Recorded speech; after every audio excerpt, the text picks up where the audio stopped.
All right, well, hello, happy end of the Textile Show. We're the last seminar on the last day of the Textile Show. Thanks for hanging in there and sticking in with us, so appreciate that. There's so much sustainability in the Textile Show. Have you enjoyed walking with us? Have you found some really great, potential fabrics and stuff? Okay. So I am Carrie Ann Frericks. I'm the founder and CEO of a company called Circular Fashion LA. And we seek to tackle the post-consumer clothing and textile waste problem by upcycling unwanted clothes and giving customers a really great service to redesign the clothing that's already in their closets. And so the shirt I'm wearing, we all have those stained, dingy shirts in our closet, those stained, dingy garments that we can't wear, can't donate. Re-dye it, redesign it. You get a whole new shirt out of something you've already owned. It's truly amazing. I also am a professor at Woodbury University, where I teach sustainability and circular economy, as well as research-based business models and helping students hone in on their business models.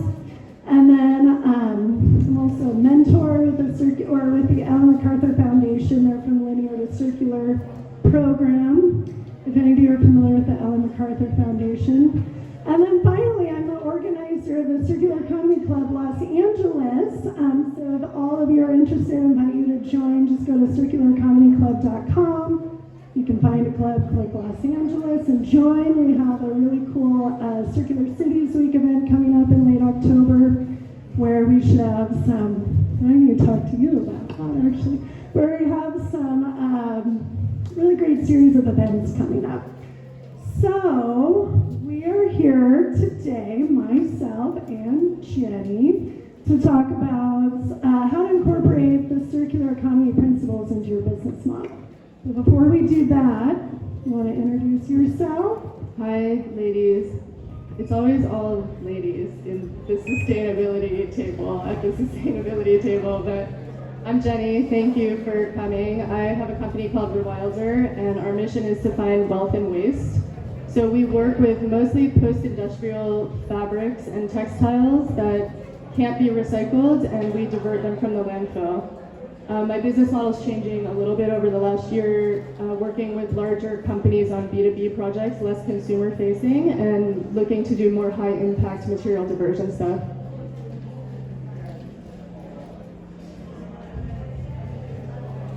Yeah, I know there's a delay in getting it off and on. And both Jenny and I don't know if anyone's familiar with the LA Clean Tech Incubator. It's a really innovative campus over here in the Arts District, and they really foster clean energy companies and circular economy companies over in the Arts District. I suggest looking them up, checking them out. We're both in their network, and you're in the brand new incubation program. Big deal. All right. So, should we kind of dive into information? Everyone here is, if you're here, you're interested in sustainability, right? You have that at top of mind in your decision-making process. Okay. So, I mentioned the Ellen MacArthur Foundation. Has anyone heard of them? EllenMacArthurFoundation.org. Okay. They're international, they're in Wales, United Kingdom. They are who I would consider to be one of the global leaders leading the research and development of the circular economy, and they are the creators of this graph. And this graph is from a 2017 report on basically waste and recycling in the textile industry. And I can take you through it real quick. So if we start at the beginning of the chain here, we see that most of the textiles and fabrics that make the clothes that we wear are from virgin feedstock. Does anyone know what virgin feedstock means? Cotton from the field, oil from the ground, rayon from the trees.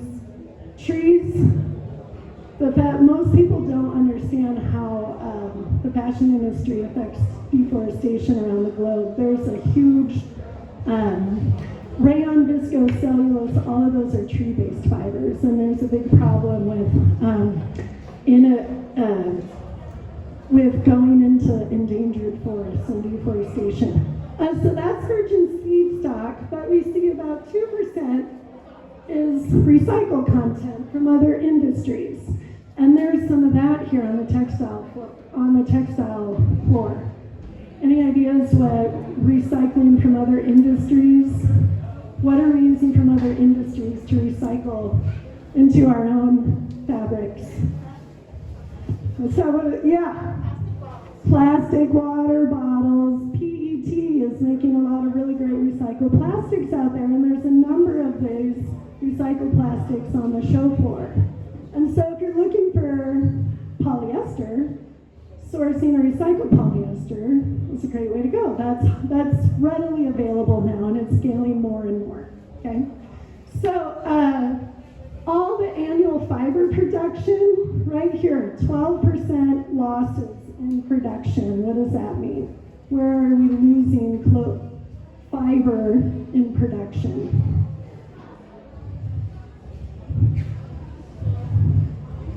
When we produce our clothing, we're losing 12% of it as we produce it. Any idea how? What? Cutting?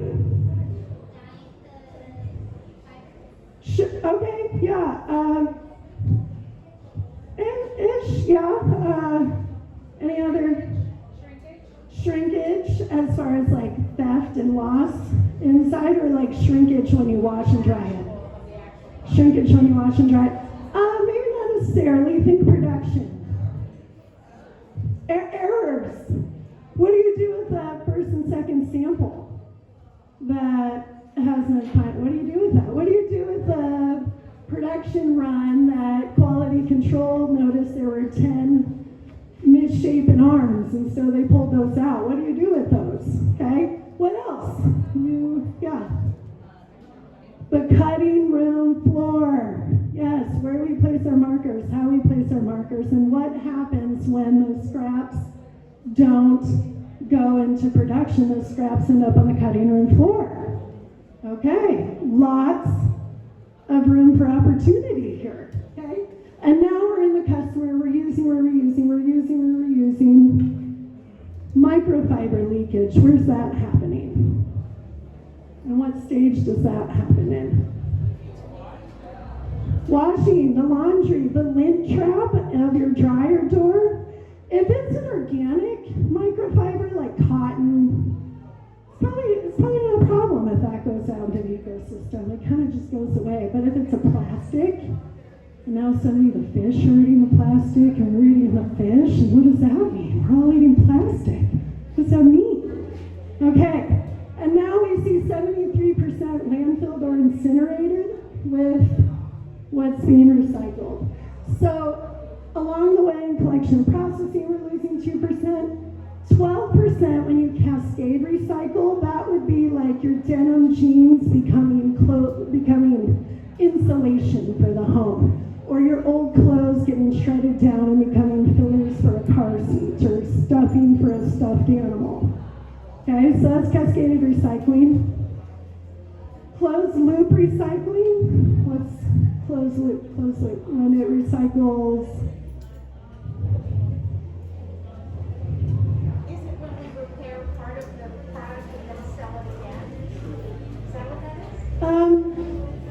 Maybe, it was hard to hear exactly what you said. That's okay. When the product's no good anymore because the zipper's broken, so we fix the zipper and then we sell again? Yeah, kind of.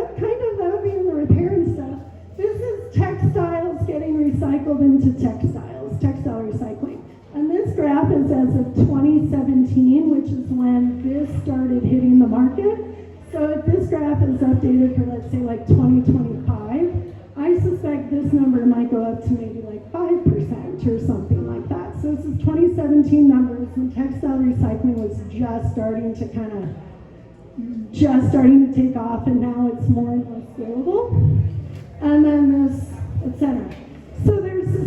graph tells us there's big opportunity.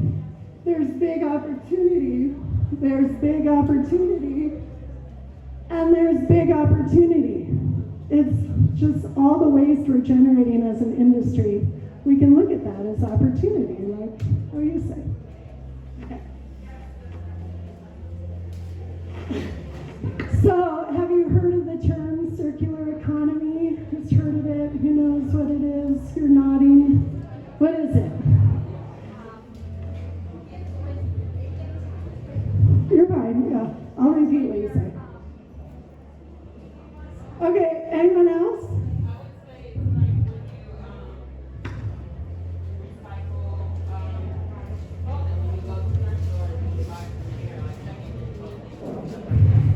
Cool, so secondhand recycling, shopping existing things that are out there already. Not creating more, using what's already out there to solve your needs, okay? So yeah, that essentially, to some aspect, so currently we're all used to the linear economy. I'm gonna take some cotton from the field, I'm gonna make it into fabric, I'm going to give it to the customer, they're gonna dispose of it, and that's what happens. But the circular economy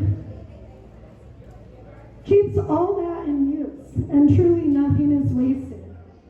And it's all these lovely R's: remake, reuse, repurpose, recycle, repair. Okay, and it's all about managing materials and keeping those materials in use. So really what it is about rethinking your entire product life cycle. From, I'm going to make this super cool graphic tee and I'm going to sell them. I'm going to make this super cool graphic tee from already recycled cotton. I'm going to make them, I'm going to sell them, and then I'm going to offer a system where I can get those graphic tees back, or I'm going to work with a partner who recycles those graphic tees for me, and then I'm going to source from that partner again, and we're going to start the process all over again. Kind of. Simplified.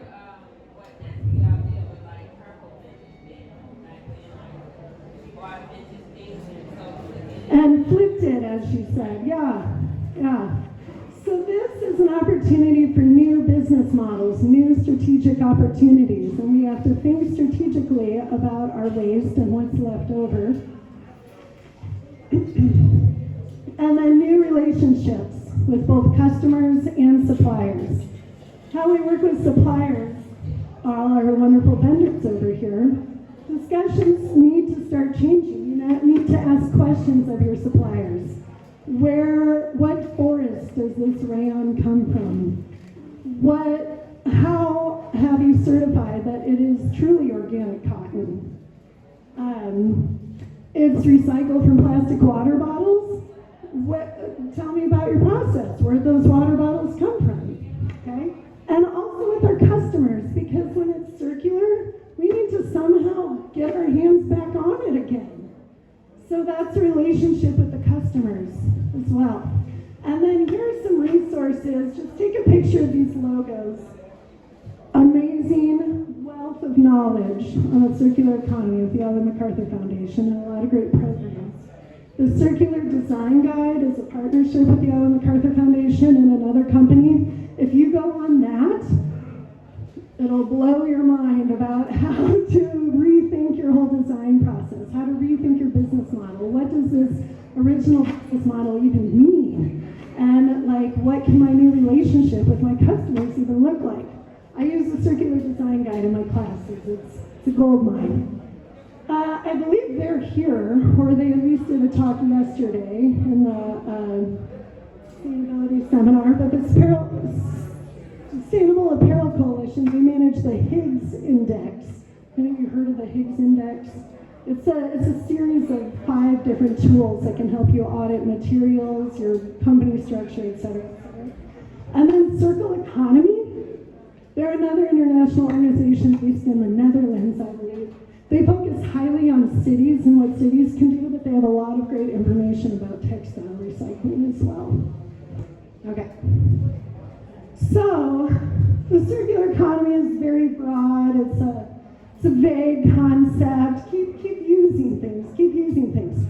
But there's actually three very specific principles that define the circular economy. Does anyone have any idea what maybe some key cornerstones of the circular economy are?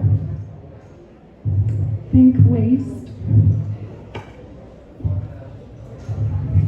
Design it out from the beginning. Get rid of it, okay? And if there's waste you can't use, well, I mean, it's only waste if you don't use it. Okay, what happens on the cutting room floor? If you can figure out how can I use those fabrics on the cutting room floor to make some cool new products, that will be like great add-ons for my customers. Or maybe you can set your markers in a way on the fabric you're going to cut from so that the waste you get from it fits the shape and size that you want. So I really love just long strips of fabric because I braid those together, like braided rag rugs, and I'm trying to scale that.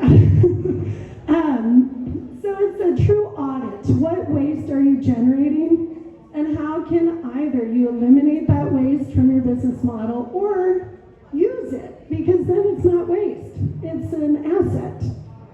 Okay? So keeping products and materials in use. This is very much about the design stage when we're designing.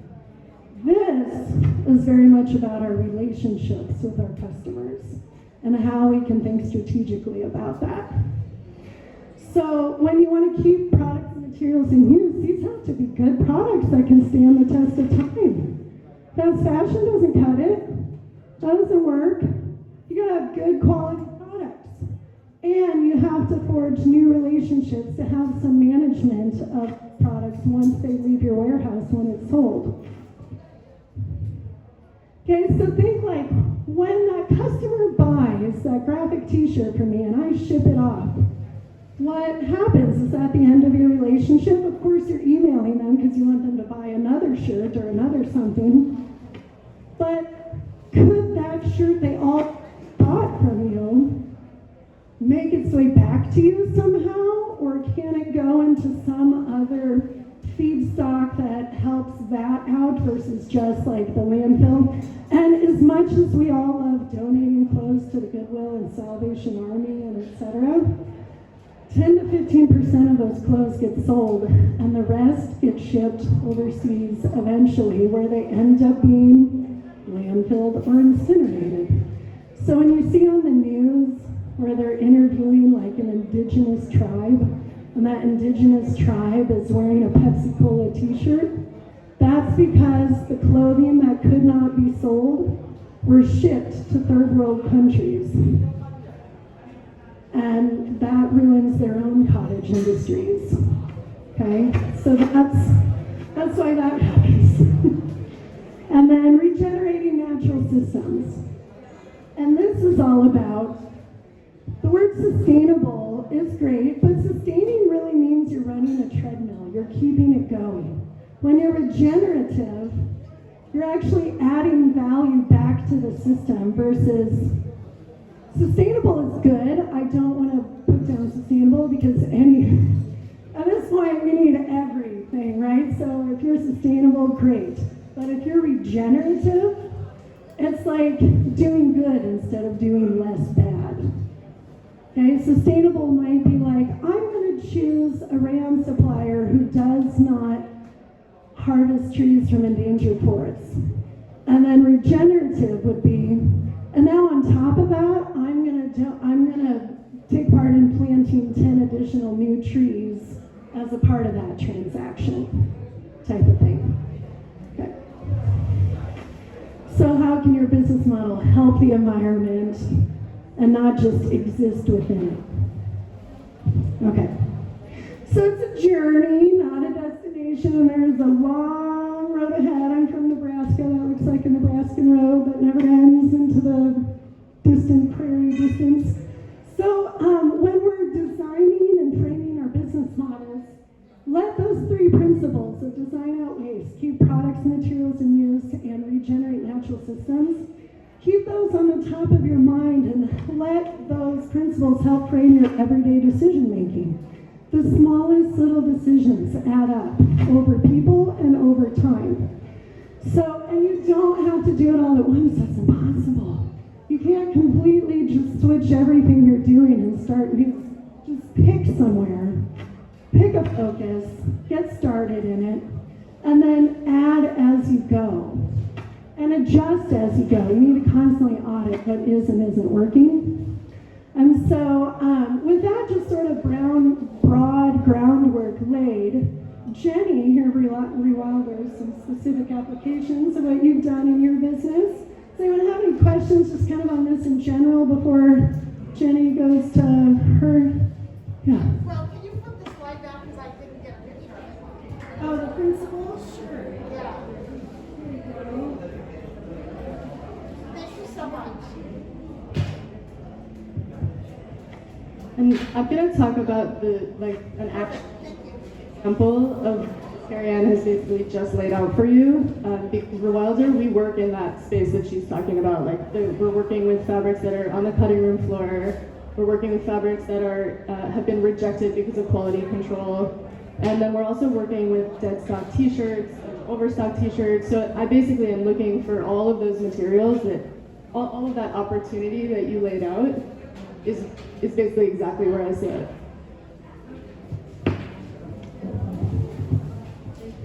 That was awesome.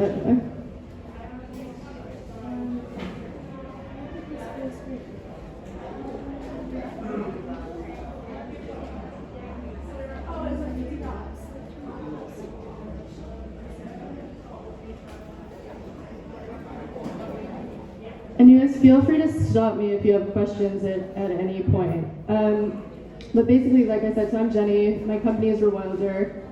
We work exactly in that zone.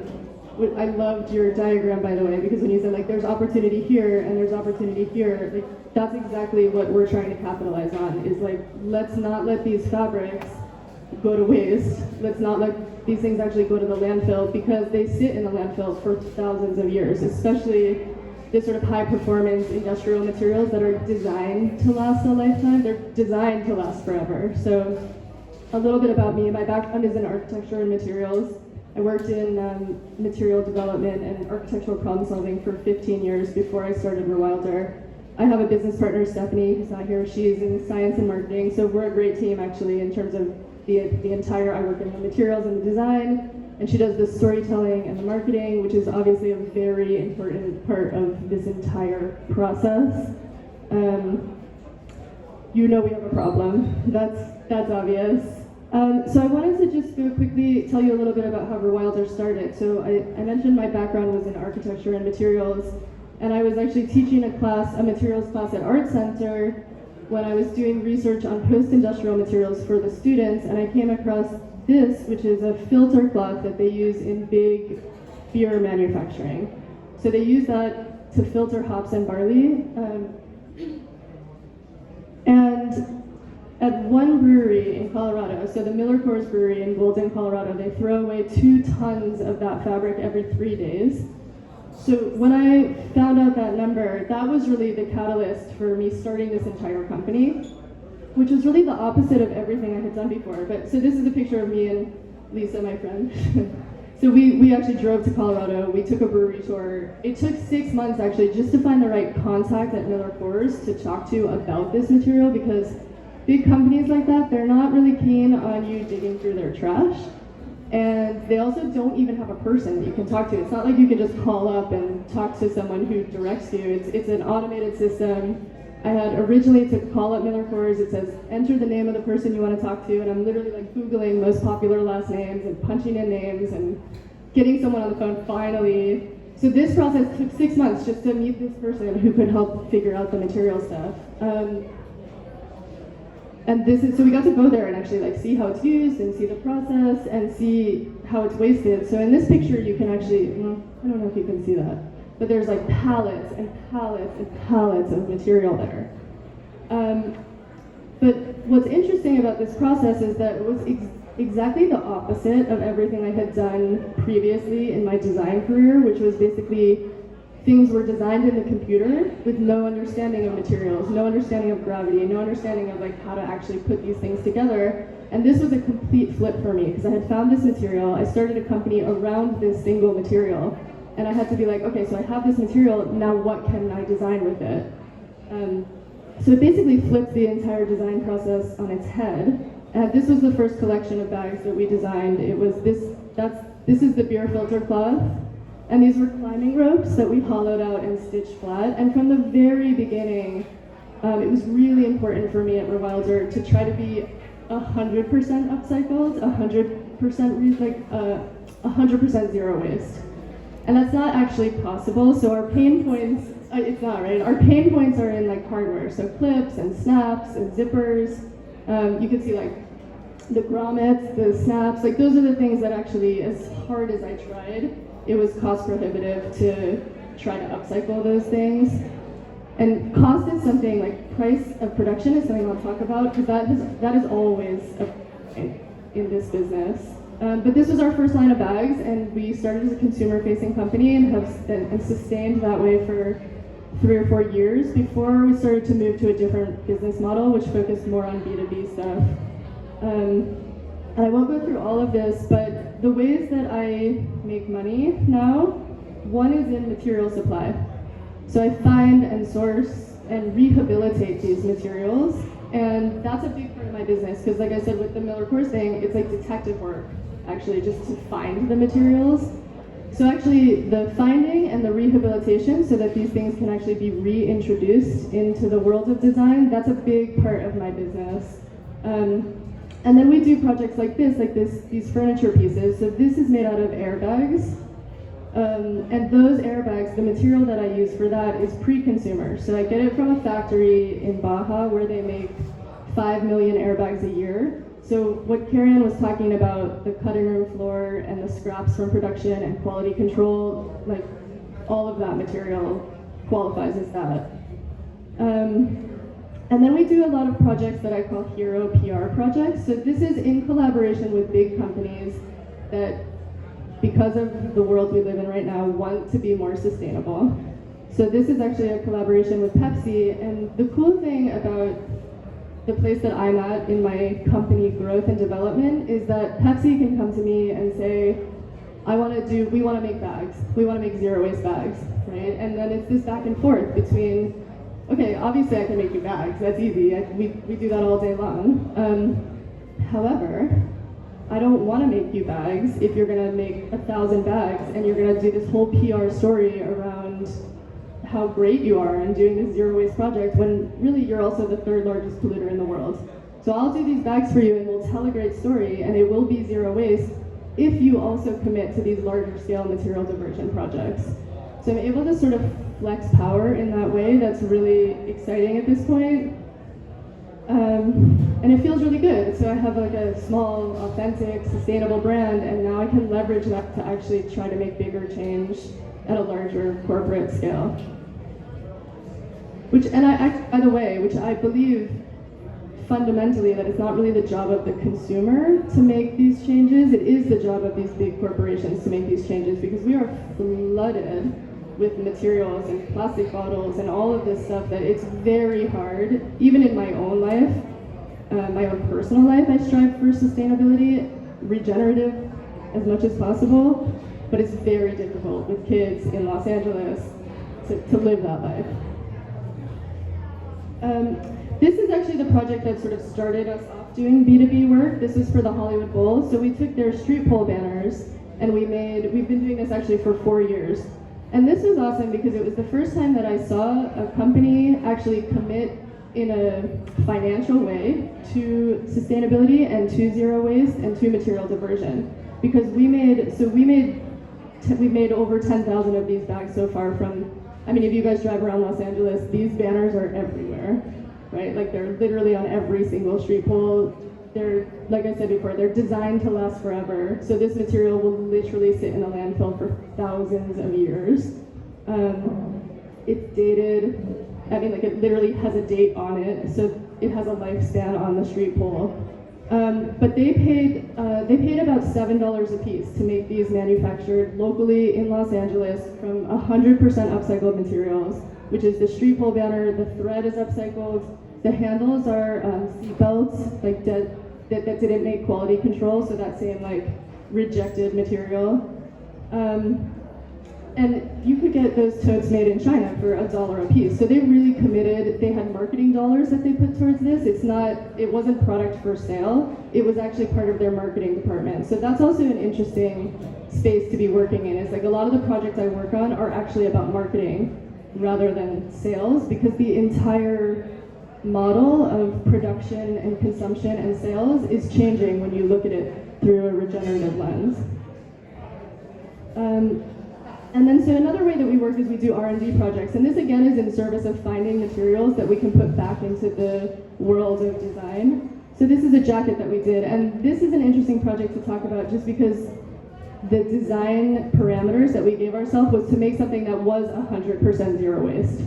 So like I said before, our pain points are hardware usually, and in this project it was basically like, if you can't upcycle it, then we can't use it. So it was just a hard stop. So what started out as a bag, you can see like the original sketches were a bag, that morphed into a jacket because we couldn't find, the closures that we used are magnetic, which is what we could upcycle. So that just sort of like changed, but again, that was just an R&D project that we did within Rewilder to try to see, okay, how far can we push this? Can you actually make something that is 100%, and what does that look like? And then this is the last project I'll talk about, and this is something that we just launched. And this deals more with actual textile waste. So this is something that I've been exploring over the past, I don't know, maybe year and a half. And we've talked about this, and it's what you mentioned before about only 10% of the clothing that you donate actually gets resold. And the rest of it either goes into a landfill or gets shipped over to developing countries. And that sucks. So you have like, there's like this wish cycling, where you just dump stuff at Goodwill. I mean, Goodwill has a massive problem where people just actually bring them trash, stuff that's not resellable. So we did this project. This was an R&D project too, and it's directly to tackle textile waste in clothing, and specifically t-shirts.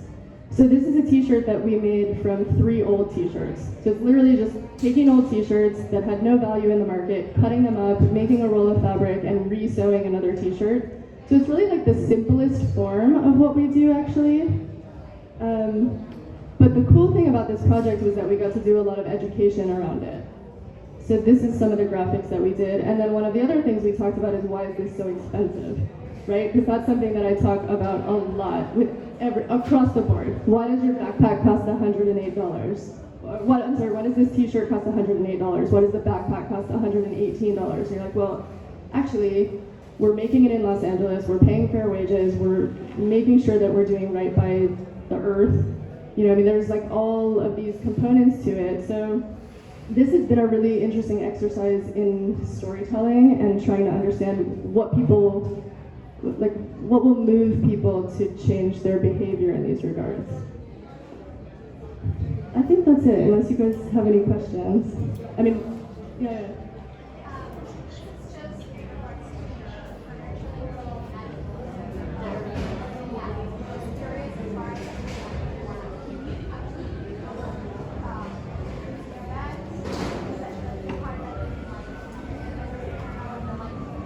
Yeah, no, the trick, should I sit here now? Okay, so the trick for that is, and when I started that project, when I started researching automotive waste, the first thing that I did was actually go to a junkyard, like go to an auto junkyard and actually like look at what's there. And that, like back to the detective work of finding materials. So I went to the junkyard, I pulled out the airbags, I pulled the seat belts, pulled like the fabric and the foam and all of it, and you can work with airbags that come out of a car, but it's very difficult and it's sort of toxic because they have that talc powder all over them. So even though the initial research was there and you could do it, but once I started thinking about airbags as a material, then I thought, okay, well, I'm gonna just go up the line a little and see where there's waste in the manufacturing process.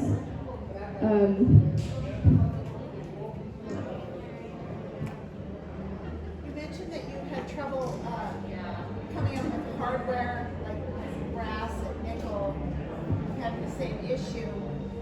So my two alternatives are anodized aluminum or recycled 3D printed items from recycled PET or PLA. Do you have any thoughts on any of that? I have been working with a company, I don't know if you guys know the company Boreo, they make skateboards out of old fishing nets. So I've been working with them to try to do a line of recycled plastic hardware, but I think 3D printing actually would be a great option for that. As far as metal goes, I mean, there are some recycled zippers and things. It's just, when we were deciding about zippers, actually, the decision tree was basically like, we can either get them that are made locally here in LA, or we can buy them recycled from Japan, and it was kind of like, let's keep everything local, but I think you could make a different decision on that too. Yeah. So this is very much meant to be a conversation to help you. So I wanted to just kind of open it up to your specific questions, maybe your specific business models. I'm happy to offer some advice or answer questions on what you're doing in your business. Anyone want to share?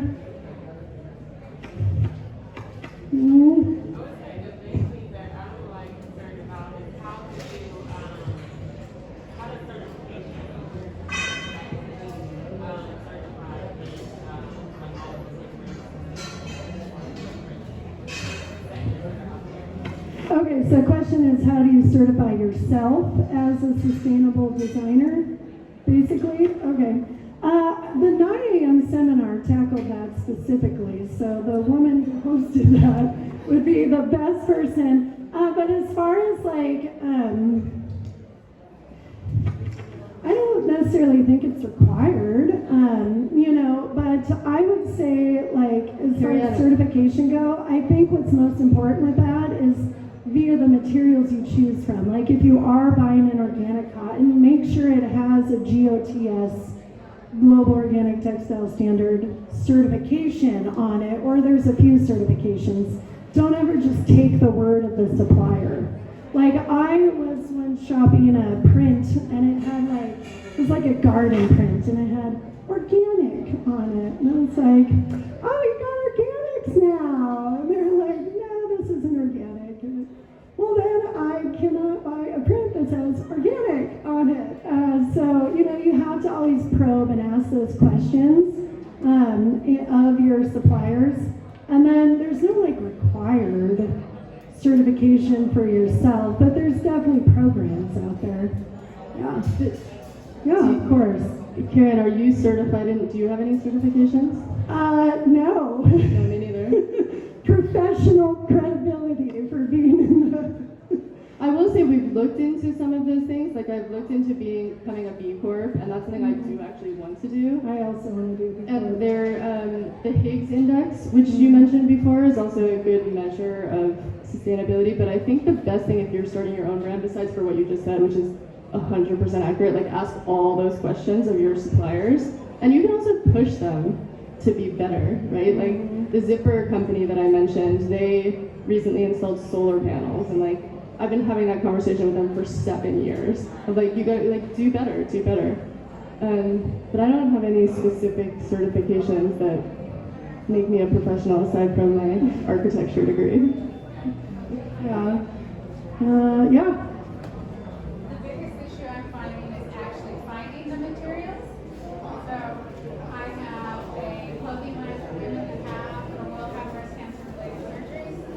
So I've identified my products, but I can't find, I won't develop the line unless I can find the materials that will give me at least 80% of what we were talking about.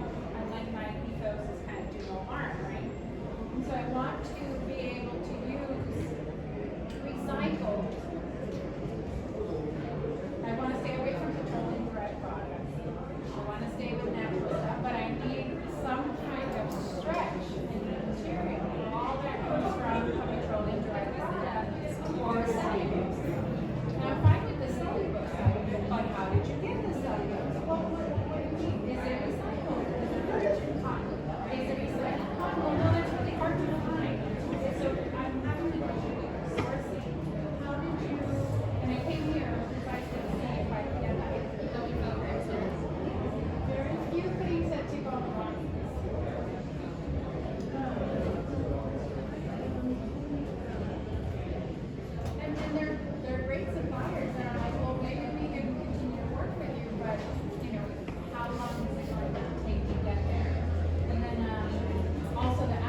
yeah, that's, you just have frustration of, I want to do it, but it doesn't meet my values. There is this, Stella McCartney was interviewed during the pandemic by Business of Fashion, and there are interviews up on the businessofashion.com, but she spoke, because she's one of the leading sustainable luxury designers, and she spoke about that, like, I want to add some viscose and velvet in my fall collection, and the team member she hired to tell her what's sustainable or not says, nope, can't do it.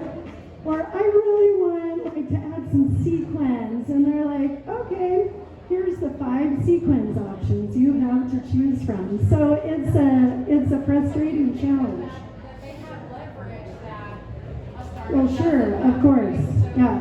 the fact that H&M and Zara and all these guys have committed to Mhm. 100% upcycle, that's troubling. They should commit to it. Yeah. My girlfriend that works for Zara or Rainbow, but there's only so much control she can have over what they do and what they do with the If you were using upcycled materials or deadstock materials, could you have flexibility from like season to season on what that would be? Because there, yeah, no, of course. I also don't work in the seasons, but because there are some sites like Queen of Raw is a site that you might look at, or Fab Scrap is another site you might look at that are like, they basically sell dead stock fabrics, all kinds of dead stock fabrics. What are the names again? Queen of Raw is one, and Fab Scrap is another. And I have some beautiful dead stock cotton right now, if that would help you. I wrote down your email address. So real quick, what I pulled up here on the screen, Canopy is a international organization who advocates for forests, and they have this amazing tool called the Hot Button Report. And if you go down here and you sort by production capacity, okay, so these are all the top viscose rayon suppliers in the globe, sorted by their share of the market. Okay? Green is good, red not so good.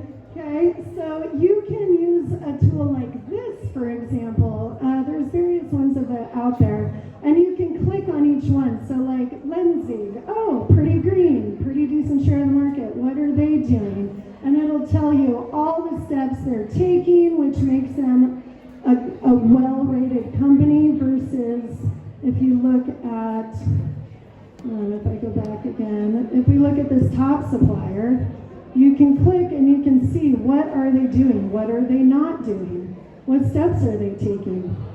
In the Lacey Incubator, in the current incubation program, is a company called the Herd Co. And what they do is they provide a pulp-based alternative to tree fibers based on agricultural waste. And when I was talking to her, it was like, well, how are you? So I guess you got to go talk to the thread makers to get them to use your pulp instead of the tree pulp. So you have to go far down the supplier line.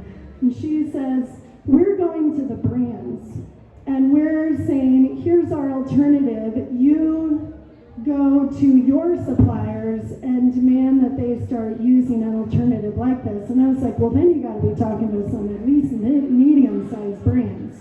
And they're like, yes, we are, because smaller businesses, we don't necessarily have that political sway to say, I want you to use this agricultural waste instead of trees.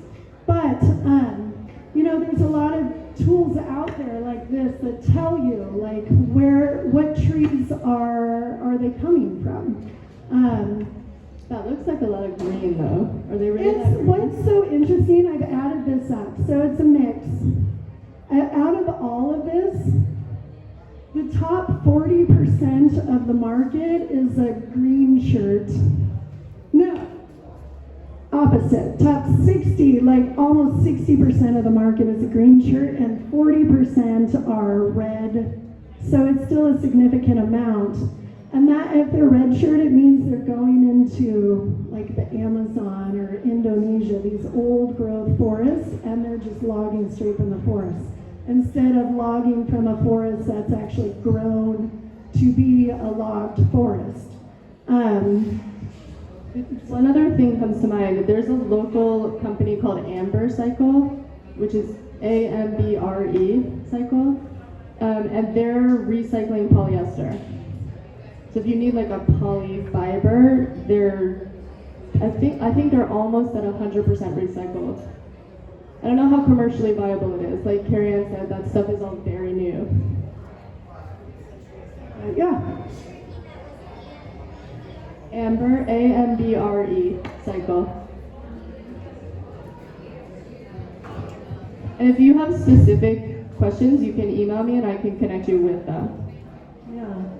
Any other specific questions? I have a small building line. We use Deadstock materials made in LA, created with small batches.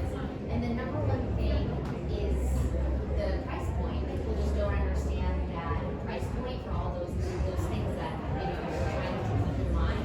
How have you been able to, what do you feel like is the best way to educate people as far as sustainability or to understand to some degree what those things even mean? Yeah, it's a broad question, but. Yeah, I mean, that's stuff that we're tackling and talking about on a daily basis, right? How do you get people to see value, or how do people judge the value in what you're doing?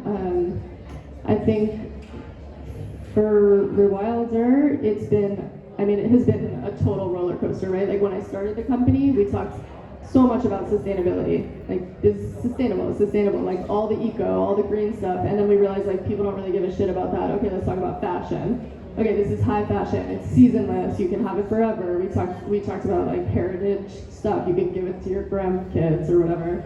And now we're sort of at a hybrid place where I can do storytelling like that that's like informational. And I really like that actually. I like being able to be provocative and I like being able to put that stuff out there, but it's exhausting to have to educate about that stuff all the time, but honestly you do. So you have to talk about like constantly who made it, where's it made, how's it made, this is this person, this is literally a human being who made this. So we started talking about like, hey, this is Walter, he learned how to sew when he was 12 from his dad, and he lives here and he has a daughter, and like this is a person who made this for you. And that has felt really good. I mean, I don't have a concrete answer, it's all a work in progress. I wanted to bring up Deadstock, you mentioned. So there's a lot of talk like, oh, you source Deadstock. So why in the first place is that considered more sustainable than a new material? Does anyone know that answer? Or what is Deadstock? What is Deadstock? Do you know what Deadstock is? Yeah, you're sourcing it, so say what it is, yeah.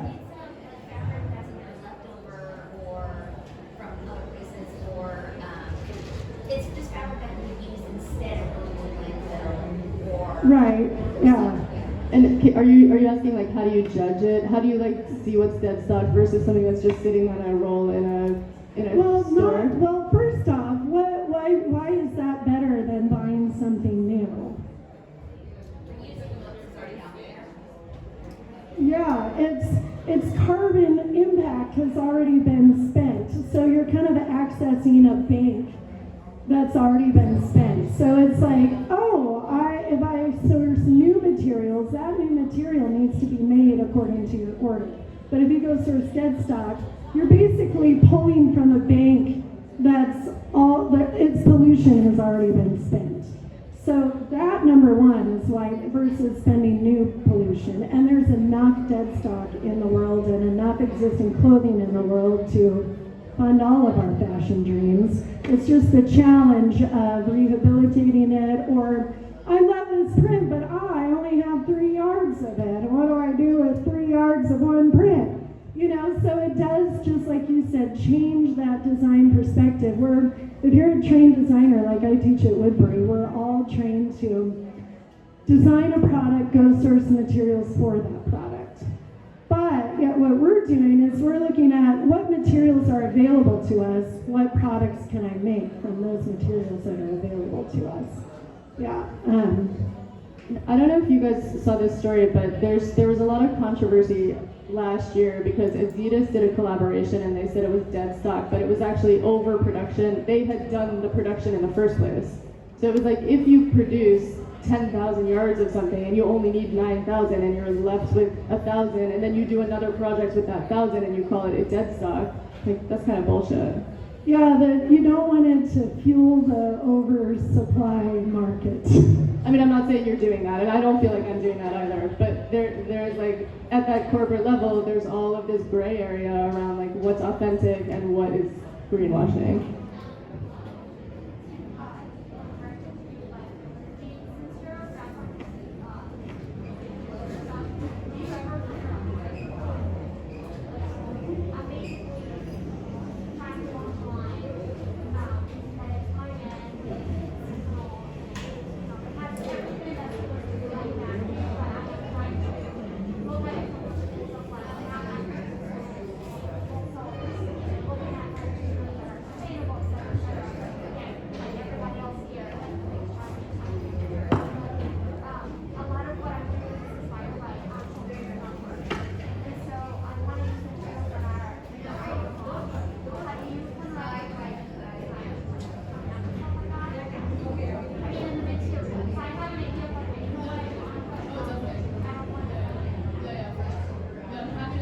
Because I have a lot of resources for finding materials that I can share.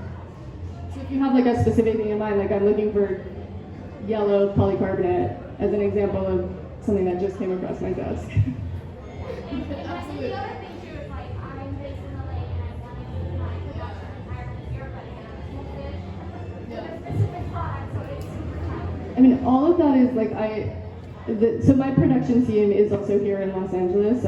It's like a production manager and a handful of sewers that I've worked with for 7 years, and I basically right now take up maybe like 30% of their production space. So I'm constantly looking for other sustainable designers that I can like slot to them so that they're not making stuff, like sometimes when I walk in and they're making stuff that is not at all environmental or sustainable or regenerative, and it like hurts my heart.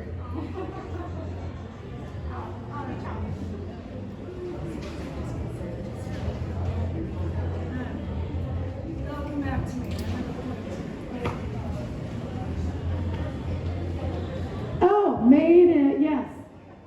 Producing in your local region, we're very lucky for that here in Los Angeles. We can produce and manufacture and go pick it up. Just doing that and not going back and forth over the Pacific is a huge step in its own, and we have the resources here to do that. And there's more and more technology coming out of our Southern California area, so manufacture on demand is becoming more and more of an available option. It's still not perfect. You still have to piecemeal your system together to manufacture on demand, but if we can, A, produce locally, and then B, ideally, only produce what's sold instead of overproducing, that right there is what, 60-70% of the way. You know, you're doing an amazing job if you're just controlling your inventory and controlling your carbon emissions via shipping. And Los Angeles was so lucky for that, and we should take advantage of that.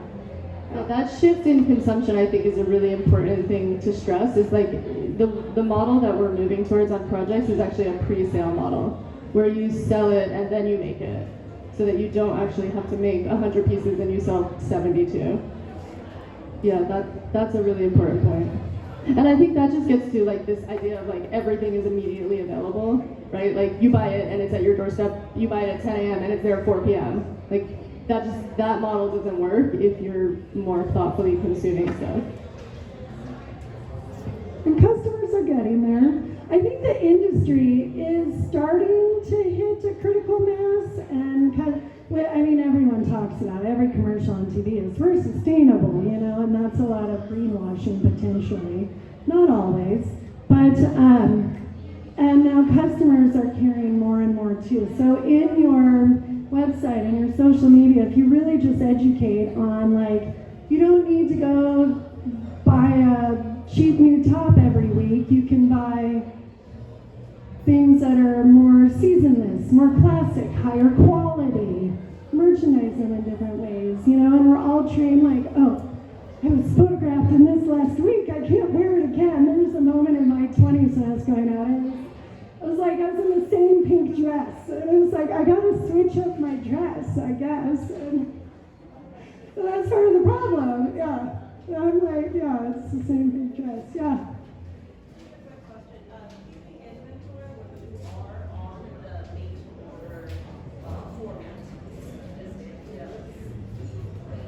Inventory on the made-to-order format, but what? Let me come hear you better. Yeah. Sure. Yeah, because that's a challenge to only have one, and then it's on 4 sites and it's sold on one site. Now you have to manage that inventory. So sure, maybe having like micro batches of inventory, where maybe I made 30 of this product, I didn't make 500 of this product type of thing. Yeah, because you want to like have it on your Etsy store, your e-commerce site, your sell it on Instagram, but there's only one. That's definitely a challenge. I'm faced with that challenge. Yeah. There's a company actually, his name is Zero Waste Daniel, and he makes everything from, he makes everything from scraps, fashion scraps, and he did this thing recently which I thought was so rad, which is that he did this pre-sale, and he said, I'm gonna pre-sell it right now, and you can order it right now, but this is actually the cheapest it will ever be. So it was kind of like he flipped the script on what is our typical model, which is basically like you buy it at $100 and then in 6 months it's $50, and he did the opposite. He was basically like, I'm gonna make this right now. Whoever buys it, I'm gonna make it for $50, and then in the future it's gonna be double the cost actually, which I thought was cool. All right, any other questions? Yeah. So you were talking about in your presentation about there was like a black T-shirt and you made another T-shirt out of it. So how do you actually get it made into a T-shirt again? Who does it for you? And how do you go about that process? So that Tshirt Project, which is, I can show you. So this was a research and development project that we did. It was sponsored by, oh wait, hold on. So it was sponsored by Chiat Los Angeles, which is like an advertising agency. So they had made a bunch of T-shirts that they had overproduced, basically. So they had these 2 boxes of like basically like 300 T-shirts sitting in their attic from 2 years ago. And what we did is we took the T-shirts, we literally cut them into strips, re-sewed them into a new roll of fabric, and then cut and sewed a T-shirt like you would any normal T-shirt, and that was all done in North Hollywood. So I have like this team of sewers that I work with. And in doing that, did that like get rid of stains and imperfections that were there? These didn't, because they were basically like brand new in the box, but they were from years ago, so they were just sitting in a box. We're working through that right now, what this is going to look like in the future, because some sort of figuring out, am I going to crowdsource T-shirts from people, or are we going to look for other, like I did that project with the Los Angeles Rams, and like every year for Super Bowl, they make T-shirts for both teams as if they won, which is so ridiculous. Again, it gets back to this like 10 a.m. and it's 4 p.m. and I have my T-shirt, right? It's like that, like quick, fast. But so someone like the Los Angeles Rams or the NFL in general, like there's just so much overproduction of T-shirts that then are actually trash right away. So I don't know yet exactly how it will be going forward. Maybe a hybrid of both. It's like if you crowdsource T-shirts, it's a little bit of a different aesthetic, right? Like oh sorry, I didn't realize I was scrolling. This T-shirt is very consistent because it's all made from the same T-shirts. But when you crowdsource it, it's more of a patchwork. So we've done already some of the testing of what that would look like, and the aesthetic is different, but it's still cool. Did that answer your question? Thank you, yeah. Because for us, it's like we have a lot of waste. I mean, we only produce small product, but when we did our first collection, I asked the cutter to, collect all the waste. I want to see how much it is, because we're doing it for the first time. And I was surprised it was much more than I expected. Oh yeah, there's so much. And I still have it, and I'm trying to figure out what can I do with it. I have sold myself things I could make out of it, but just like, what can I do with it? You know, it's kind of like, I don't know if you have any recommendations or. Well, a lot of the work that we do is actually in trying to problem solve all of that. So like in this partnership with Room and Board, one of the things we're talking to them about is stuffing, all of their stuffing. Yes. So it's like all of that waste, we do a lot of stuffing of pillows, actually. And it's not too hard, like, because I was thinking about that too, but then I feel like, you know, it's gonna be hard, like, it's not soft enough. I don't Did you say know. you need more? Hard. Oh, it's too hard. Yeah. It's too hard. Well, yeah, I mean, it depends, yeah. Okay, thank you. Just speaking of the waste and all that, do you know of the ways red fabrics to like, not just stuffing, but I know in the class that we took yesterday, we were talking about felting. And maybe get into, like, but I know it's really expensive. Is there technology out there that makes it possible to remake? Do you mean shred it and then recycle it into new fabric? I know that's really hard to do. Yeah, using the shreds. Yeah. So you need a fabric shredder. That's something I need. Yeah, you need an industrial fabric shredder. There's a few people in Los Angeles that have them that you could go and use. I'm working with one guy who's doing R&D on shredding, not even single-use plastic, like the film, like your dry cleaning films and stuff into stuffing. So that's another avenue we're pursuing because that stuff is just not recyclable at all. But yeah, you need an industrial shredder. Like, you can't put it through. I've tried Like a home shredder. I've tried it too. I've broken a home shredder doing that. Yeah. But yeah, the shredding though is like all that's cascade, the fluff. They could be a rug pad. And then shredding itself is one of the first steps of textile recycling and stuff. So yeah, there's a lot of applications for that. But it's hard to do at home, right? It's like not one of those things that you could easily do in your kitchen. Yeah, no, I work in a manufacturing company. We just got a ton of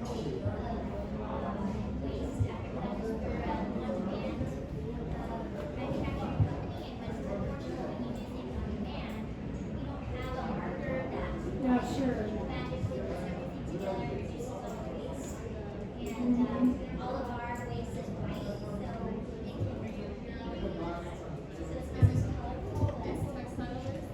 It's textile waste. So we were thinking if we could shred it somehow or incorporate it into another product that we can still make in our facility, but it's been really hard to find.